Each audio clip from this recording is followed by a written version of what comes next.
The world is ending. Not in fire, but in water. A low rumble of thunder echoes through the dense, dripping jungle. A final, mocking punctuation to the storm that has raged for 3 days. Inside a crude shelter of woven leaves, a different kind of storm has just passed.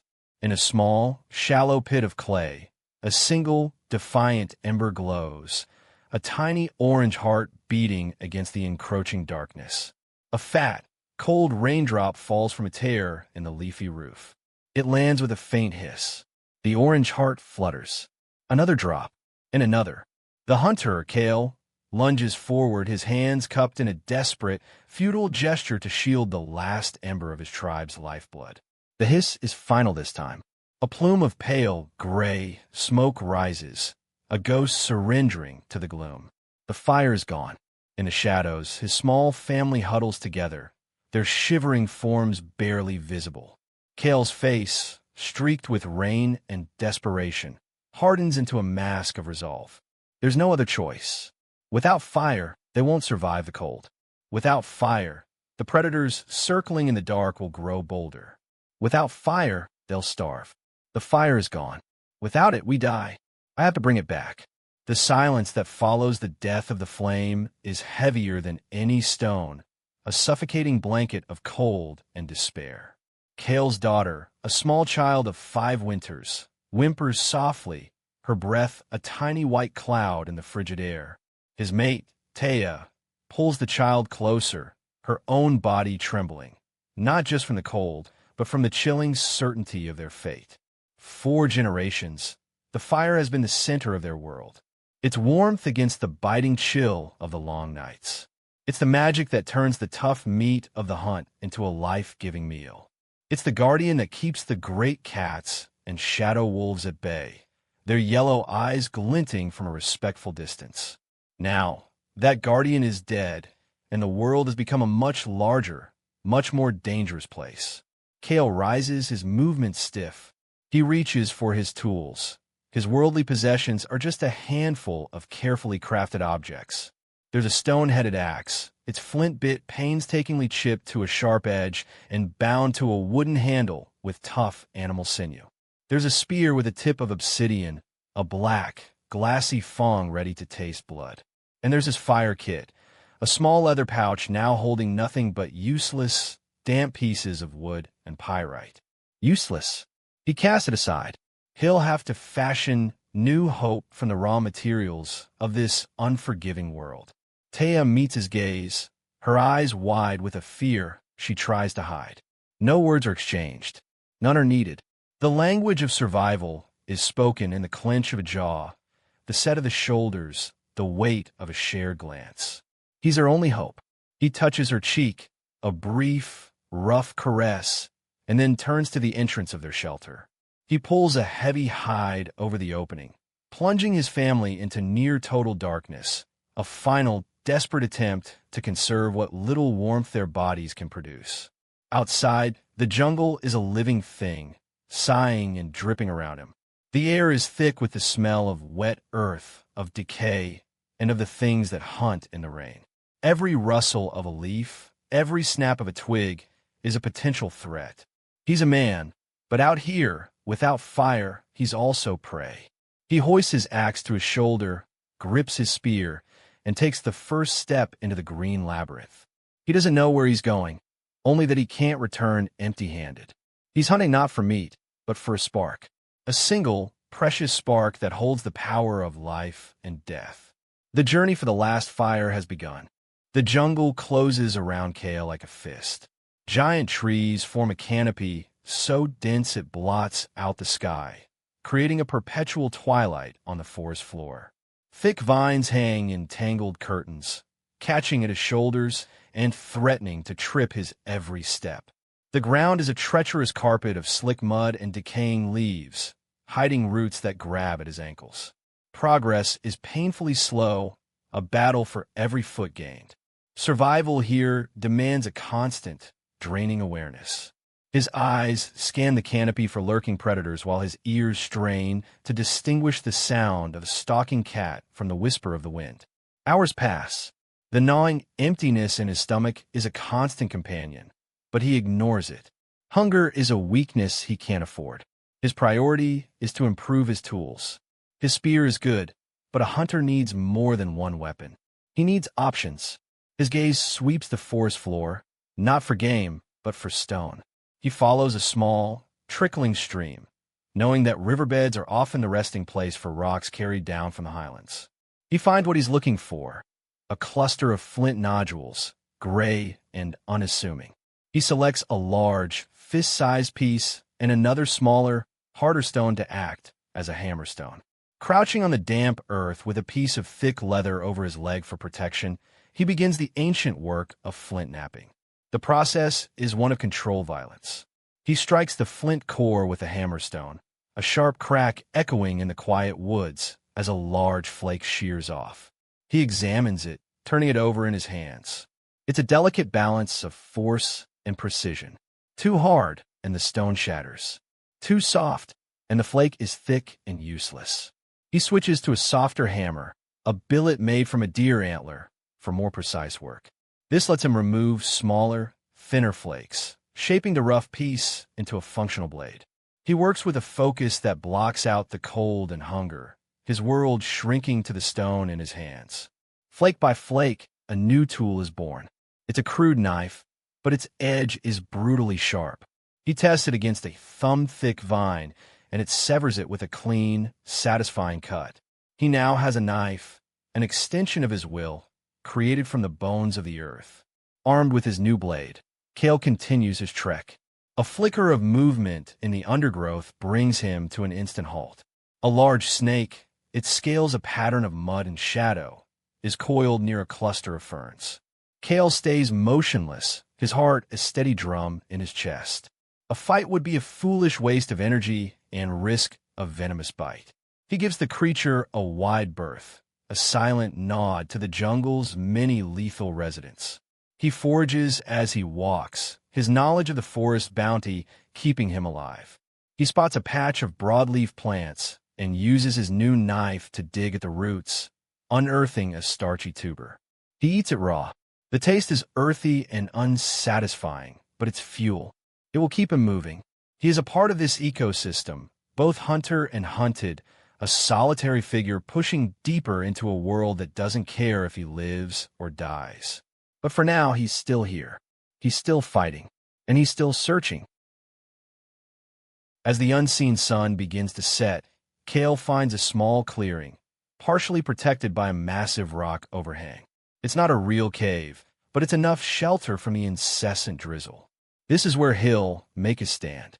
For hours, he's been gathering materials with desperate purpose.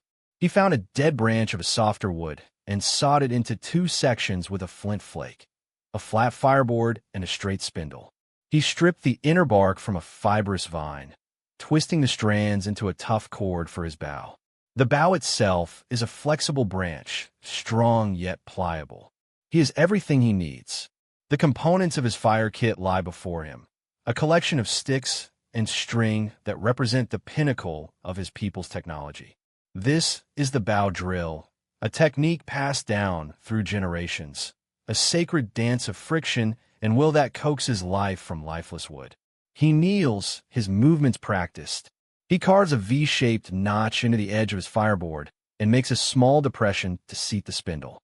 He places a large, dry leaf beneath the notch to catch the precious black dust that will, with luck, become an ember. Looping the bowstring around the spindle, he sets the bottom end into the fireboard, pins the board to the ground with his foot, and begins to draw the bow back and forth. At first, the movement is slow and rhythmic. The spindle turns, squeaking in protest. He increases his speed, the bow a blur, his arms and shoulders burning with effort. A thin wisp of smoke curls up, carrying the acrid smell of scorching wood. His heart beats faster. This is the moment. The smoke thickens as black powder piles up in the notch.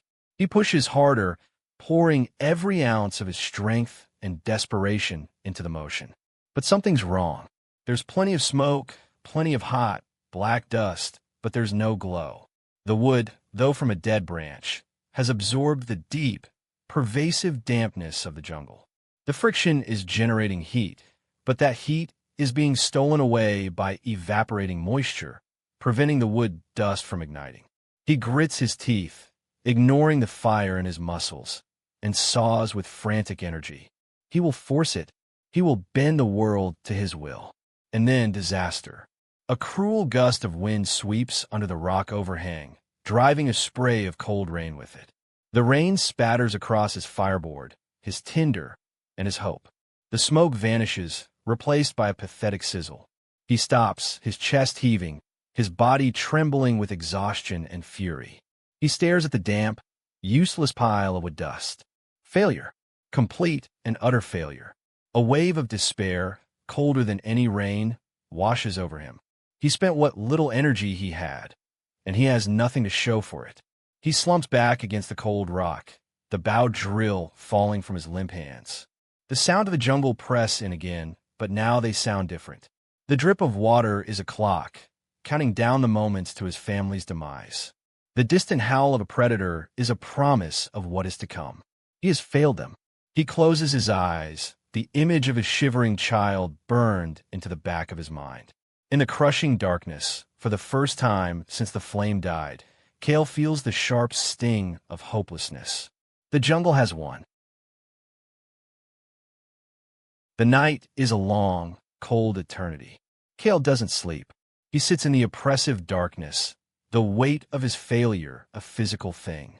Every snap of a twig sends a jolt of adrenaline through him, his hand instinctively gripping his spear. He is exposed, vulnerable. His mind is a storm of fear and regret. He sees Taya's eyes, the quiet trust she placed in him. He sees his daughter, her small form curled against her mother for a warmth that is steadily fading. The despair he felt has cooled into a hard, cold rage, at the storm, at the damp wood, at his own weakness. As the first faint hint of gray light filters through the canopy, a different memory surfaces. It's a story from his grandfather, a tale from a time of great cold. A story about a different kind of fire, not born of wood, but of stone. The earth holds many secrets, his grandfather had rumbled. Some stones sleep, but others hold a spark. Strike flint against the firestone, and it will bleed sparks of life. He had spoken of pyrite, a heavy, metallic rock that could create a fire hot enough to catch. Cale's eyes snap open. Pyrite. He had a piece in his old fire kit, but it was small and worn. He needed a new one. With a surge of new energy, he heads back to the stream, the highway for stones washed down from the mountains. He scours the bed, not for flint, but for the telltale glint of the firestone. After a frantic search, his eyes catch it, a nodule of iron pyrite, its surface glittering with a dull, brassy gold. He now has the stone, but he still needs the right tinder, something that can catch the brief, fleeting life of a spark. He remembers another old teaching. Certain types of fungus that grow on tree bark when dried will catch a spark and smolder for hours. He finds a fallen tree covered in shelf-like polypore mushrooms. They're damp on the outside, but he uses his knife to slice one open, revealing a dry, cork-like interior. He shaves this into a fine, fluffy powder and places it in a dry clamshell he'd found by the stream. He returns to his shelter and kneels before his new altar of stone. He places the clamshell with its precious dust on the ground. He takes a deep breath, steadying his hands. This is his last chance. He holds a sharp-edged piece of flint in one hand and the heavy pyrite nodule in the other. He strikes, a powerful, glancing blow of flint against iron. A tiny shower of brilliant orange sparks leaps from the point of impact. Most die in the air, but one single miraculous spark lands in the powdered fungus. It vanishes. For a heart-stopping moment, nothing happens. Cale leans closer, holding his breath. And then he sees it, a tiny point of red, no bigger than a pinprick, glowing in the heart of the brown dust. It is alive. He doesn't dare breathe on it yet. It's too fragile. He gently nudges more of the fungus powder onto the glowing spot. The red point grows, expanding into a small, smoldering coal. Tears well in Cale's eyes, hot and sudden, as he stares at the tiny, miraculous glow. It's the most beautiful thing he has ever seen. It's hope, reborn from the heart of stone. The journey back is a new kind of ordeal. It's not a desperate search, but a sacred duty. The glowing coal, nestled carefully in the clamshell and cradled in a pouch lined with damp moss, is now the most precious object in the world. Kale carries it against his chest, shielding it with his body, feeling its faint warmth. It is a tiny, sleeping dragon, and he is its keeper. Every step is fraught with peril. The rain has returned, turning the jungle floor into a slick morass. A simple slip could mean disaster. He moves with painstaking caution, testing every footstep. When he must cross a stream, he holds the fire pouch high above his head, his heart pounding in time with the rushing water against his legs. The world seems determined to extinguish his prize. A sudden gust of wind nearly rips the pouch from his grasp. A low-hanging branch snags his arm, and he stumbles, catching himself just before the pouch can hit the ground. He can smell the faint, smoky scent of the smoldering fungus, a constant reminder of the life he carries. He obsessively checks on it, peering into the pouch every few minutes until he sees the reassuring red glow. The predators are still here. He hears them. In the mid-afternoon, he freezes. Not 50 yards away, resting on a rocky outcrop, are two massive cave lions. They are magnificent, terrifying engines of muscle and claw. They haven't seen him. He backs away slowly, silently, his body a rigid knot of tension. Without a roaring fire, he's an easy meal. His spear feels like a toothpick. He makes a wide, time-consuming detour, his eyes constantly scanning, his ears straining for any sound of pursuit. The trek back takes twice as long as the journey out. Fatigue is a deep ache in his bones. But he doesn't stop. He can't. With every step, he is closer to home, closer to his family, closer to turning this single, fragile coal into a beacon of life. He is no longer just a hunter. He is a firebringer, a hero from the old legends, carrying salvation in his hands. Finally, through the dripping trees, he sees it, the familiar shape of their shelter. He breaks into a stumbling run, rips the hide from